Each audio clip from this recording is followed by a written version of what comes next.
Have you ever wondered about the story behind Elvis Presley's star on the Hollywood Walk of Fame?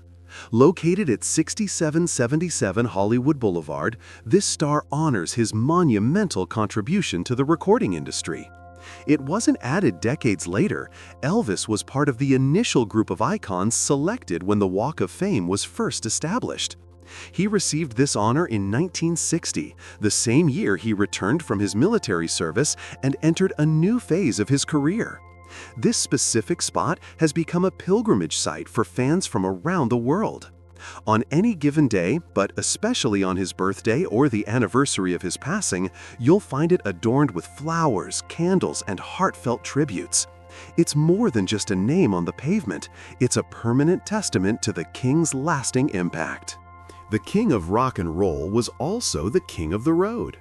This photo of Elvis Presley with a Harley-Davidson captures one of his greatest passions.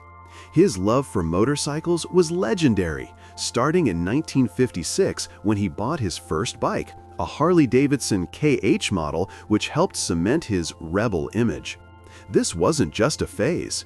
Throughout his life, Elvis owned a fleet of bikes, often preferring the powerful Electroglide models. He didn't just collect them, he rode them, finding freedom on the open roads around Memphis. He was also incredibly generous, frequently buying new Harleys for his inner circle, the Memphis Mafia. This image isn't just a man on a machine. It's a snapshot of his passion, his freedom, and the iconic cool that defined an era. Look at the undeniable chemistry in this 1960 publicity still for the film GI Blues. It features Elvis Presley with his co-star, the talented South African dancer Juliet Prowse. This movie was a huge comeback for Elvis, his first project after returning from his military service in Germany. The film was a massive box office hit, and a big reason was the spark between its two leads. That spark wasn't just for the cameras. Elvis and Juliet had a whirlwind romance during production. He was captivated by her talent and personality, and the press followed their every move. Although their relationship didn't last, this image perfectly preserves the magic of that moment, capturing two of Hollywood's brightest stars. This image holds a profound, bittersweet place in music history. What you're seeing is Elvis Presley performing in June 1977, filmed for a CBS television special called Elvis in Concert. This footage was captured just weeks before his untimely passing in August. The program was ultimately broadcast posthumously in October 1977, making it the last time many fans would see their idol performing. While it was clear to many that his health was challenged, his voice remained a powerful force. He poured his heart into these last shows, delivering stirring performances of hits like Unchained Melody and My Way. This photo captures the King near the end of his journey, still connecting with his audience and giving his all to the music he loved. This promotional movie poster for 1960s GI Blues was more than just an advertisement. It was a reintroduction. After 2 years in the U.S. Army, Elvis Presley returned to the screen, and this film set the template for his 1960s career.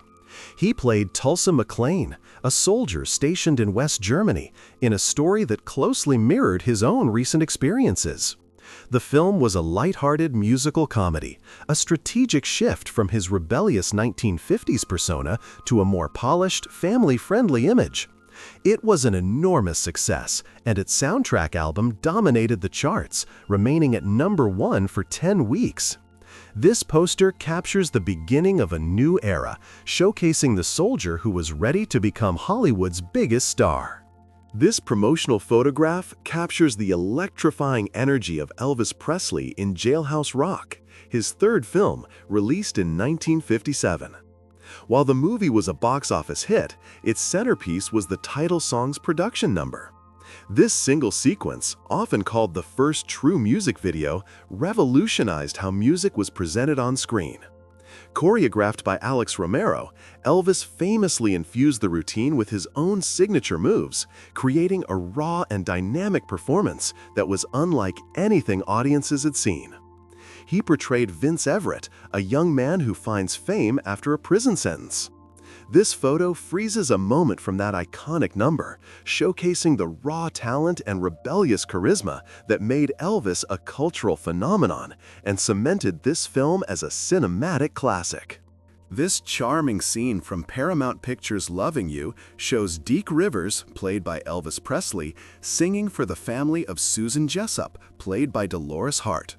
This 1957 film was a major milestone, as it was Elvis's first starring role and his first movie filmed in vibrant Technicolor. He plays a humble delivery man with an explosive musical talent who gets discovered. This particular scene was important as it showcased the other side of Elvis, not the wild rocker, but the polite, charming young man. The film, which was semi-autobiographical, gave the world the iconic hit Teddy Bear. Fun fact, Elvis's own parents, Vernon and Gladys, can be spotted as extras in the crowd during the final concert.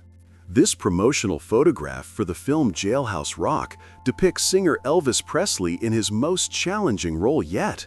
When the movie hit theaters in 1957, audiences saw a new side of Elvis. This wasn't the good-natured boy from Loving You. Here, he played Vince Everett, a character with a genuine dark streak. The plot was surprisingly gritty. Everett is imprisoned for manslaughter, where he learns guitar from his cellmate. Once released, he claws his way to stardom, but fame makes him arrogant and selfish. This photo captures that anti-hero persona. It was one of Elvis's most demanding acting roles, and he fully embraced the character's complexity, making it one of his most dramatic and memorable performances. What a remarkable meeting of two music legends! This photo captures a 22-year-old Elvis Presley with a 12-year-old Brenda Lee, taken back in 1957. At the time, Elvis was already the undisputed king of rock and roll, while Brenda was Little Miss Dynamite, a child prodigy with a shockingly powerful voice who was just beginning her own legendary career. This picture was taken backstage at a Nashville event where the two stars crossed paths. Brenda Lee has often recalled this meeting, emphasizing how incredibly kind, gentle, and respectful Elvis was to her. He didn't treat her like a child, but like a fellow artist. It's a fascinating snapshot in time, showing two future Hall of Famers from very similar humble beginnings. This document represents one of the most significant turning points in Elvis Presley's life. What you're seeing is the official acknowledgement of service obligation, which Elvis signed in 1957. At the absolute pinnacle of his fame, he had received his draft notice from the U.S. Army. It was a moment of national fascination. Would the biggest star in the world really become a private? Many assumed he would opt for special services, simply entertaining the troops. Instead, Elvis and his manager made a crucial decision. He would serve as a regular soldier with no special treatment. He was inducted in March 1958, trading his gold lame suits for Army fatigues. This piece of paper signaled the end of the first chapter of his career. Here, Elvis Presley poses for the camera while serving in the U.S. Army at a base in Germany. This photo captures Private First Class Presley during his famous Army stint, which lasted from October 1958 to March 1960. Stationed in Friedberg, he was assigned to the 3rd Armored Division, known as the Spearhead Division. Despite his fame, Elvis was determined to be taken seriously as a soldier. He worked as a scout and jeep driver, participating in cold weather maneuvers and living the life of a typical GI. He was eventually promoted to sergeant. While he lived off base, he fulfilled his duties diligently. This image shows him in uniform, a world away from Las Vegas, projecting an image of patriotism and duty. This promotional photograph, which depicts singer Elvis Presley in Jailhouse Rock, represents more than just a movie. It's a cultural landmark. The 1957 classic perfectly captured the spirit of the rock and roll rebellion. The soundtrack, crafted by the brilliant songwriting team of Jerry Leiber and Mike Stoller, became an instant classic. It delivered a string of hits, including the iconic title track, Treat Me Nice, and You're So Square, Baby I Don't Care. The film's musical numbers, especially the famous cell block dance, set a new standard for musical performances on screen. Jailhouse Rock defined the rock and roll movie genre and showcased Elvis not just as a singer, but as a mesmerizing performer. Is there any car more iconic than Elvis Presley's pink Cadillac, seen here on display at the Graceland Car Museum? This 1955 Cadillac Fleetwood 60 Special is the one that became world famous. It wasn't actually his first one. A 1954 model was his first foray in the pink, but this is the legend. Elvis bought it in 1955. It was originally blue, but he had it custom painted in a soft pink shade he dubbed Elvis Rose. He famously gave this car as a gift to his mother, Gladys, even though she never had a driver's license. In the early days, Elvis and his band members actually used this very car for touring. It's more than just a car, it's a symbol of his success. This photo of Elvis Presley and Deborah Paget takes us back to the very beginning of his film career, the 1956 movie Love Me Tender. Here he is with his co-star, Paget, in what was a dramatic role, not a musical comedy. Elvis played Clint Reno, the youngest of 4 brothers, in a Western set at the end of the Civil War. The film's original title was The Reno Brothers, but the runaway success of the title ballad, Love Me Tender, prompted the studio to change the movie's name. This was the only time Elvis played a historical character, and in a surprising twist for his fans, his character, Clint, meets a tragic end. This debut film proved his star power extended far beyond the music studio. This is a rare photo of Elvis Presley with one of his musical heroes, Billy Ward. Ward was the founder and leader of the legendary R&B vocal group Billy Ward and the Dominoes. In 1956, Elvis was playing his first, unsuccessful stint in Las Vegas, feeling out of place.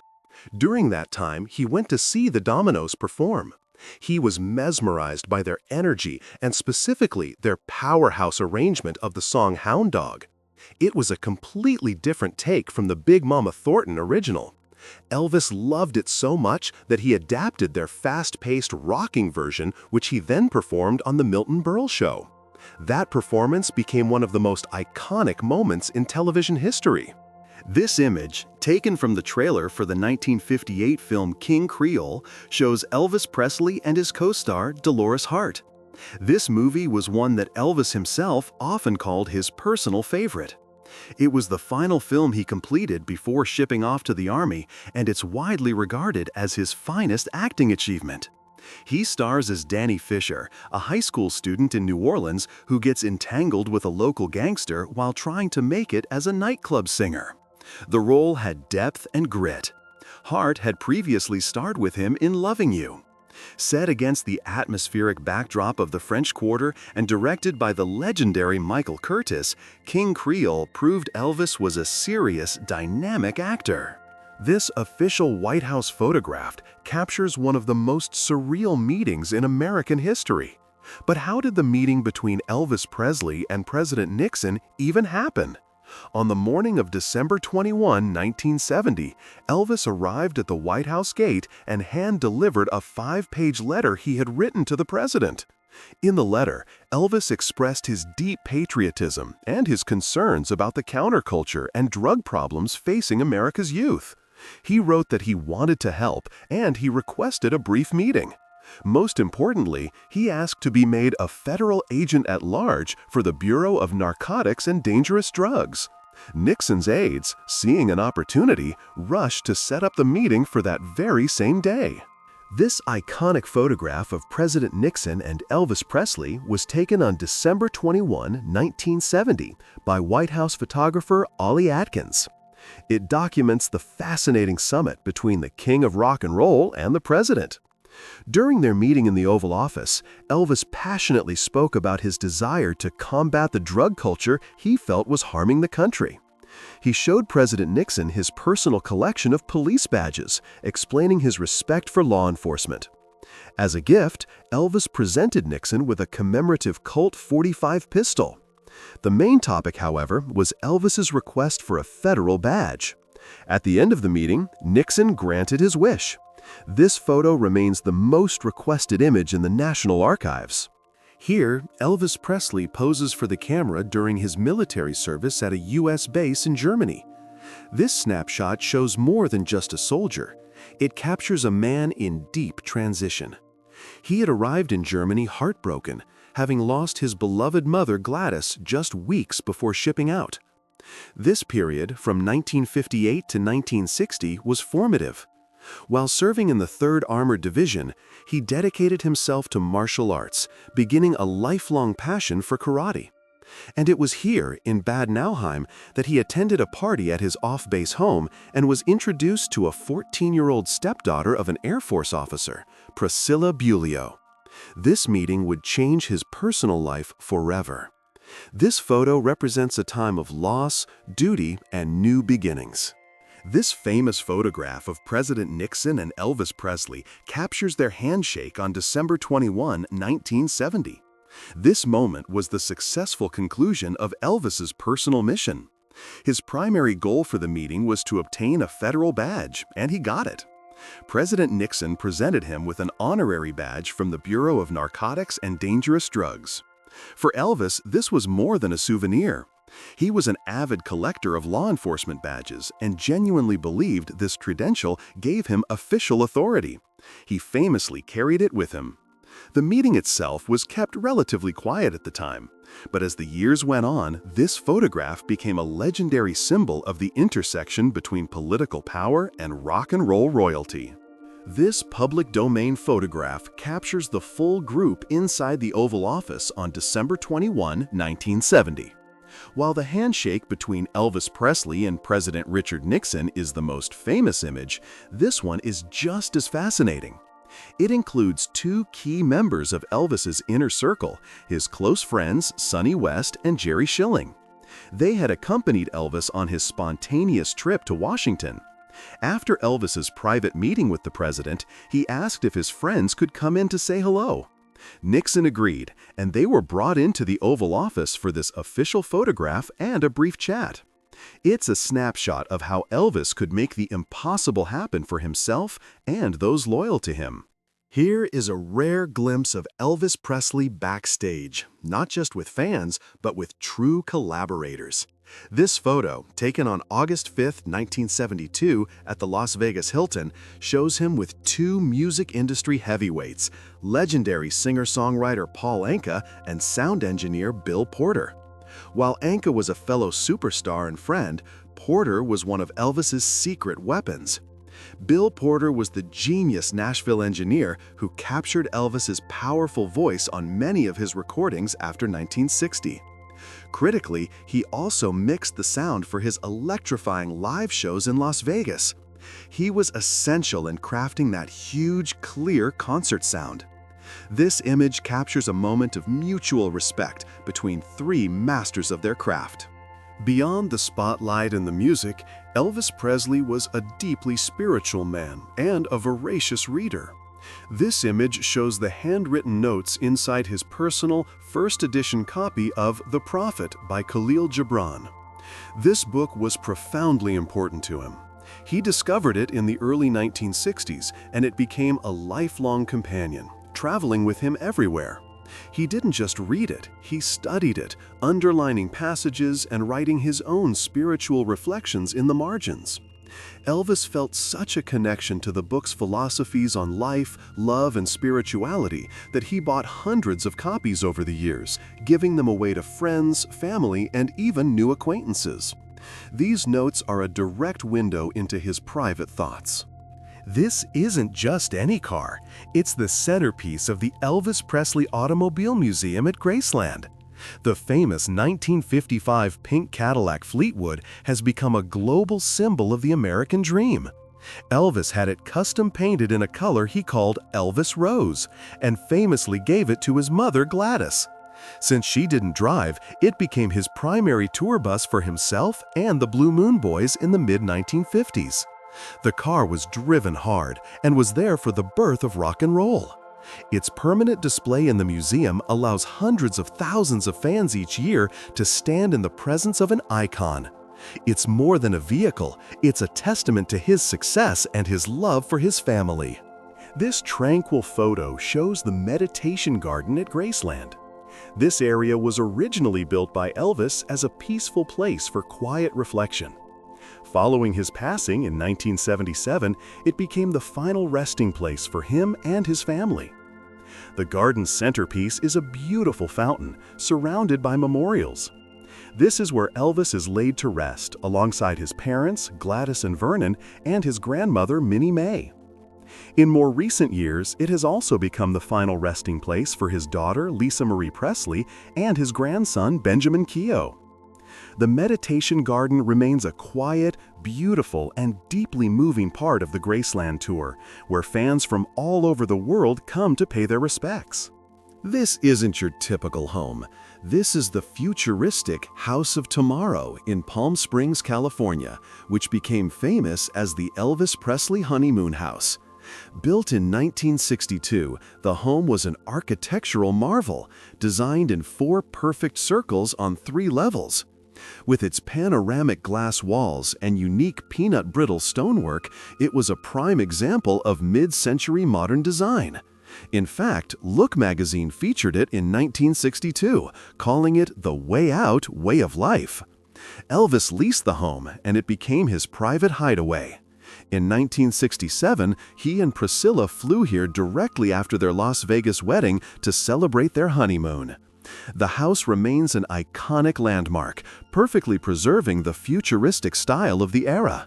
This simple, unassuming building is one of the most important places in music history. This is Elvis Presley's childhood church in Tupelo, Mississippi. It was here, at this small Assembly of God church, that a very young Elvis was first exposed to the passionate, soulful sounds of gospel music. He and his family would attend services, and he would sit mesmerized by the powerful singing and heartfelt emotion of the choir. This music became the foundation of his entire career. He would later say that gospel was his favorite music, and its influence can be heard in his ballads, his rock and roll, and, of course, his Grammy-winning gospel albums. This building is where the king first learned the power of song. Elvis's legacy isn't just celebrated in the United States. It's deeply cherished in Germany. This photo shows a bronze plate from the Walk of Fame in the town of Bad Nauheim, Hesse. This town became Elvis's home away from home while he was stationed in nearby Friedberg as a U.S. soldier, from October 1958 to March 1960. He lived off base in this beautiful spa town, and the locals grew very fond of him. Today, Bad Nauheim is a major pilgrimage site for European fans. The town hosts an annual Elvis festival and has several monuments dedicated to him, including this Walk of Fame plaque, which honors the most famous resident the town has ever had. It's a testament to his global impact. This remarkable bronze statue of Elvis Presley stands on a bridge over the Usa River in Bad Nauheim, Germany. It perfectly captures the singer during his time as a soldier in the area. The statue's pose is not an artist's invention.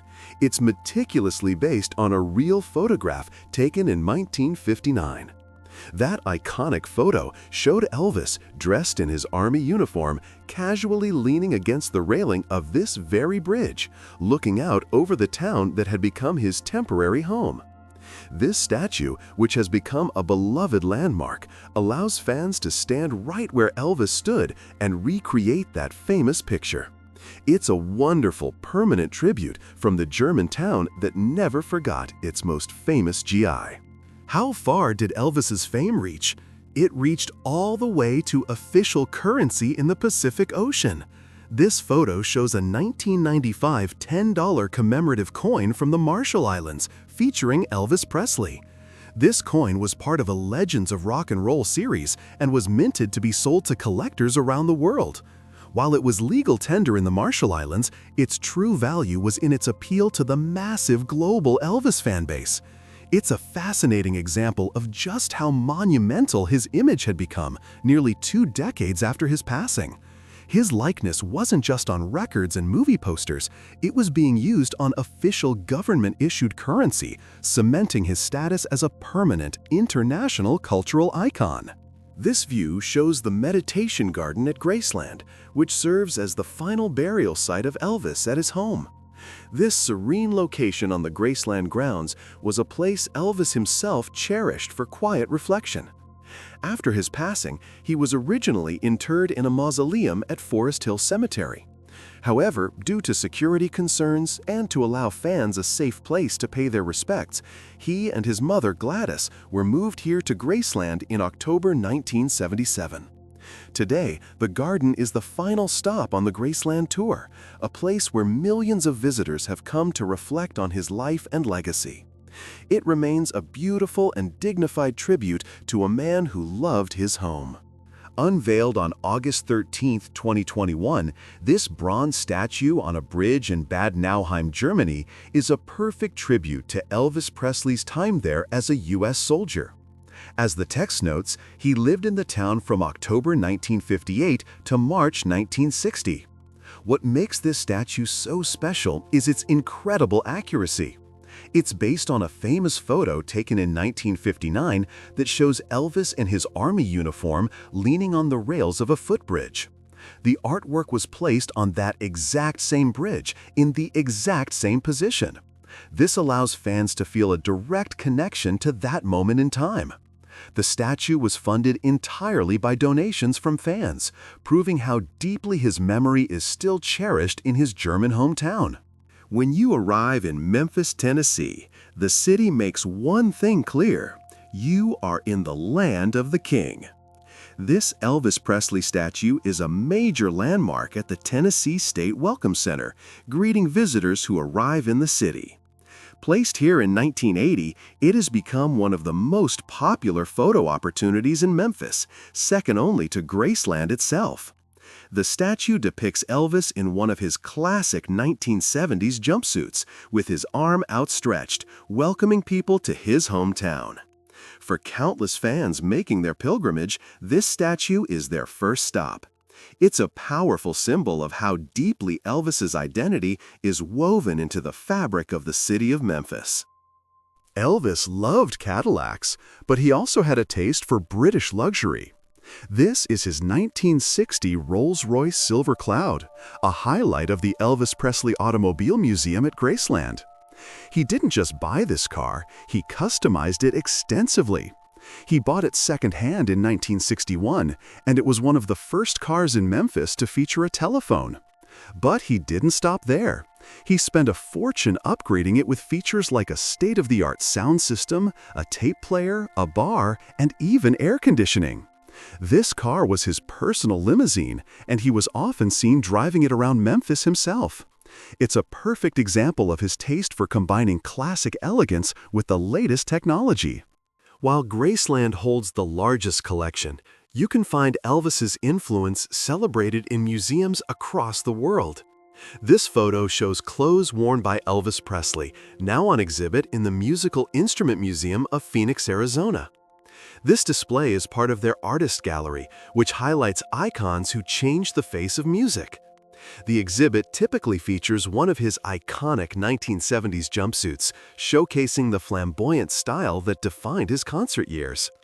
By placing his attire alongside his instruments, the museum emphasizes that his look was a key part of his performance.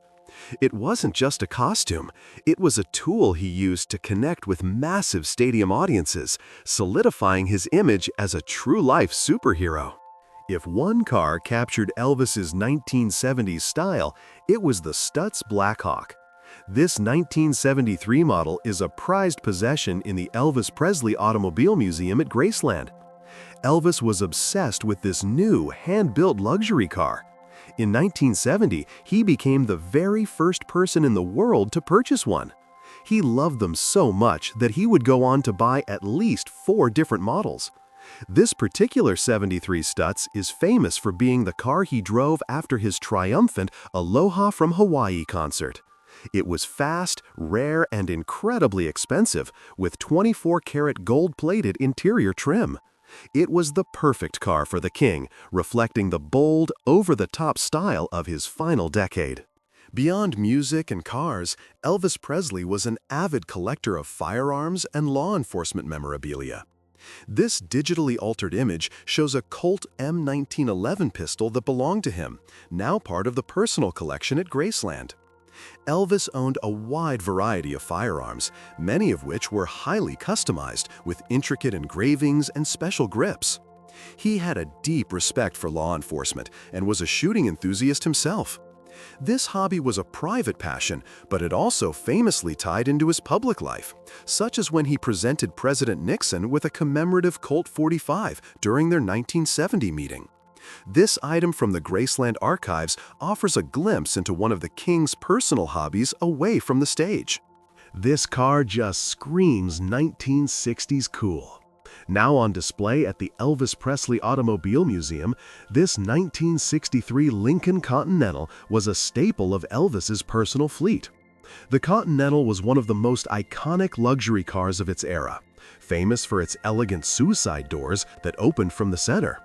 This was the car of choice for presidents and movie stars, and Elvis was no exception. He owned several Lincolns throughout his life, using them for his personal driving around Memphis. While his Cadillacs were flashy, the Lincoln Continental represented a more understated, sophisticated side of his automotive taste. It's a perfect example of the Mad Men era style, a car that was both powerful and elegant, just like the king. This 1956 Cadillac Eldorado, a jewel of the Graceland Automobile Museum, has one of the wildest stories in Elvis's collection. He bought the car in 1956 and it was originally white. As the legend goes, one day he saw some purple grapes, smashed them on the car's fender, and told the customizer he wanted that exact color. The car was painted a deep purple, which he called grape mist. It became an instant icon, but Elvis's tastes changed quickly. He later had it repainted white. The car as it's displayed today has been restored to its famous, one-of-a-kind purple shade. It's a perfect story of his impulsive nature and his desire to have things that were uniquely his. Elvis's love for motorcycles never faded. This 1976 Harley-Davidson Electroglide, displayed in the Elvis Presley Automobile Museum, was one of the last motorcycles he ever purchased. Throughout his life, but especially in the 1970s, Elvis found freedom riding his bikes around the streets of Memphis, often at night. He owned many Harleys, but the Electroglide was his favorite model. This bike was a top-of-the-line touring machine, powerful, comfortable, and loaded with style. He was also incredibly generous, often buying identical bikes for his friends so they could all ride together as a group. This machine isn't just a motorcycle, it's a symbol of his search for freedom and a little bit of normalcy. We see it again, the 1955 Cadillac Fleetwood, better known as the Pink Cadillac. But let's talk about its impact. This car, now in the Graceland Museum, became the ultimate symbol of rock and roll success. In 1955, a young man from poverty buying a brand new Cadillac was a huge statement. But having it custom painted a flamboyant pink, that was revolutionary. It was a bold rejection of 1950s conformity. The car was so famous, it was even mentioned in his song, "Baby Let's Play House." It became synonymous with his image, representing a new kind of fame that was young, rich, and rebellious. It's arguably the most famous car in the world, and it all started with Elvis. Not every car in the Elvis Presley Automobile Museum belonged directly to him. This beautiful Mercedes 280 SL Roadster was a car that Elvis purchased for his wife, Priscilla. Known by collectors as the Pagoda due to its distinctive hardtop roof, this was one of the most stylish and sophisticated sports cars of its day. It was a significant purchase, as it was one of the few European sports cars in his collection at the time, which was mostly dominated by American luxury cars. This elegant roadster, now preserved at Graceland, offers a glimpse into the personal life of the couple and the lavish gifts Elvis enjoyed giving to his loved ones. It's a classic car, fit for the king's queen. This isn't your typical Army Jeep. This 1960 Willys Jeep, Part of the Graceland collection is a movie star. While Elvis famously drove a different model during his actual Army service, this Jeep became iconic for another reason. It was heavily featured in his 1962 film Follow That Dream. In the movie, Elvis and his family drive this red Jeep down the Florida highways and live on the beach. After filming wrapped, the Jeep became part of his personal collection. He loved driving it around the grounds of Graceland, using it as a fun, practical vehicle to get around his large estate. It's a fun piece of his film history that he enjoyed for many years. In 1956, Elvis Presley was the most famous man in the world, and he needed a car that reflected his new status. He chose this, the 1956 Lincoln Continental Mark II. Now a centerpiece of the Graceland Auto Museum, this was one of the most exclusive and expensive cars in the world at the time. It cost around $10,000, more than a Rolls-Royce. This wasn't a flashy Cadillac. This was a statement of pure, sophisticated luxury. He bought it in Miami while on tour and loved its power and elegance. This car was his personal driver during the height of Elvis mania, a private, luxurious escape from the screaming crowds. These shoes were made for shakin'. This pair of shoes was worn by Elvis Presley during one of his 50 performances at the Louisiana Hayride radio show between 1954 and 1956. The Hayride was his launching pad, the place where he honed his revolutionary act. But what are they doing at the Beatles Story Museum in Liverpool? Because this is where the stories connect. As teenagers, the Beatles were profoundly influenced by Elvis. They would have listened to those early raw Hayride broadcasts, which helped ignite their own dreams. These shoes aren't just an artifact of Elvis's career, they represent the spark that lit the fire of the entire British invasion. This machine was the ultimate status symbol of its day. This 1969 Mercedes-Benz 600 limousine, now in the Graceland Museum, was one of Elvis's most prized vehicles. He bought it in 1970. The 600 was a technological marvel, an enormous hand-built car favored by celebrities, billionaires, and world leaders. Its complex hydraulic system powered everything from the windows to the trunk. Elvis owned 2 of these magnificent cars, and this one became his personal car in Los Angeles. He loved its combination of formidable power, absolute luxury, and understated, almost intimidating style. It was the perfect car for a man who appreciated the very best in engineering and design. This photo captures one of the proudest moments of Elvis's life. Here, he is seen after being named one of the 10 Outstanding Young Men of the Year by the United States Jaycees in January 1971. This wasn't a music award. It was a prestigious national honor recognizing his philanthropy and charitable work. Elvis was deeply moved by this recognition. He flew to Memphis for the ceremony and delivered a heartfelt, humble acceptance speech, which he wrote himself. He famously quoted his favorite song, "I am my mother's son. Without a song, I have nothing." This award meant so much to him because it validated his desire to give back and be seen as more than just an entertainer. This is the forgotten Elvis jet. While the Lisa Marie is famously at Graceland, this 1962 Lockheed Jetstar, tail number N440RM, has a much different story. Elvis co-owned this jet with his father, Vernon. It was one of several planes in his private fleet used to fly himself and his entourage to concerts and on vacations. After Elvis passed, the jet was sold. It eventually ended up at a small airfield in Roswell, New Mexico, where it sat parked on the tarmac for over 35 years. With its faded red paint and stripped interior, it became a ghost jet, a forgotten relic of the king's opulent lifestyle, sitting under the desert sun. It was finally sold at auction in 2023. This piano is as over the top as the king himself. This is Elvis Presley's famous gold piano, now a star attraction at the Country Music Hall of Fame in Nashville. Elvis originally bought this 1928 knob grand piano in 1955 for his home in Memphis.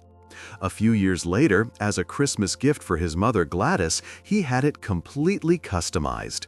The entire piano was covered in 24-karat gold leaf finish. It became the centerpiece of Graceland's music room for many years. Elvis later gave it to his wife Priscilla. Today, it stands as a stunning symbol of his larger-than-life style and his deep roots in the Nashville music scene. This fantastic photo captures a legendary publicity stunt from 1956. Here we see Elvis Presley and Liberace, the king of rock and roll and Mr. Showmanship, trading places. This meeting happened in Las Vegas, where both men were performing. For the camera, they swapped jackets, with Elvis playfully holding Liberace's signature candelabra and Liberace striking a pose with Elvis's guitar. At the time, Liberace was the highest-paid entertainer in Las Vegas, while Elvis was in the middle of a disappointing, unsuccessful first run.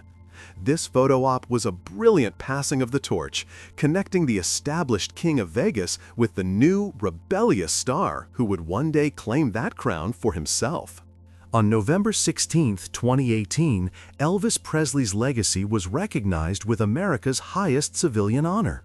This official White House photo shows President Donald J. Trump presenting the Presidential Medal of Freedom. The award was given to Elvis posthumously, honoring his monumental impact on American culture. Accepting the medal on behalf of Elvis and his family is Jack Soden, the CEO of Elvis Presley Enterprises. Soden has been the driving force behind Graceland's success as a global tourist destination since it opened in 1982. This ceremony was a powerful acknowledgement, decades after his passing, that Elvis's cultural contributions are an essential part of the American story. This is the very item that sparked the most famous meeting in White House history. This is the unique honorary badge from the Bureau of Narcotics and Dangerous Drugs, or BNDD, which Elvis Presley received directly from President Nixon in 1970. Getting this badge was the entire reason Elvis went to Washington. He was an avid collector of law enforcement badges, but he believed this one would give him federal agent status, allowing him to help in the war on drugs. He was incredibly proud of this badge and carried it with him. While it was purely honorary and held no real authority, for Elvis, it was a symbol of his patriotism and his desire to be recognized by the government he admired. This man was one of the most important creative partners in Elvis's later career. This is Felton Jarvis, Elvis Presley's record producer from 1966 all the way until 1977. Jarvis was in the producer's chair for the legendary From Elvis and Memphis sessions, the 1968 comeback special, and his triumphant return to live performing. He was more than a producer, he was a close friend. Felton was known for his incredible loyalty, often working through the night to match Elvis's spontaneous recording schedule. Even after Elvis's passing, Felton, though very ill himself, dedicated his final months to mixing and finishing Elvis's last recordings. He was a key architect of the sound of Elvis's final decade. This charming photo captures a rare, unguarded moment of fun for the world's biggest star. Here is Elvis Presley on a Ferris wheel with his girlfriend at the time, Anita Wood. This picture was taken in 1957, likely at the Mid-South Fair in Memphis. Anita Wood was a local Memphis television personality and singer, and she was Elvis's serious girlfriend from 1957 until he left for the Army in 1958. This was before the fame became overwhelming, a time when he could still go out and enjoy a simple date. It's a sweet, candid snapshot of the 22-year-old superstar, showing the fun-loving young man behind the gold lame suit, enjoying a moment of normalcy. How deep was the devotion of Elvis's first fans? They were willing to go straight to the top. This document is a real letter sent to President Dwight D. Eisenhower in 1958 by 3 teenage fans: Linda Kelly, Sherry Bain, and Mickey Matson. The girls were writing to the president with an urgent plea. They had heard that Elvis Presley was about to be inducted into the U.S. Army, and they were begging the commander-in-chief to intervene and not let the Army barbers cut his famous sideburns.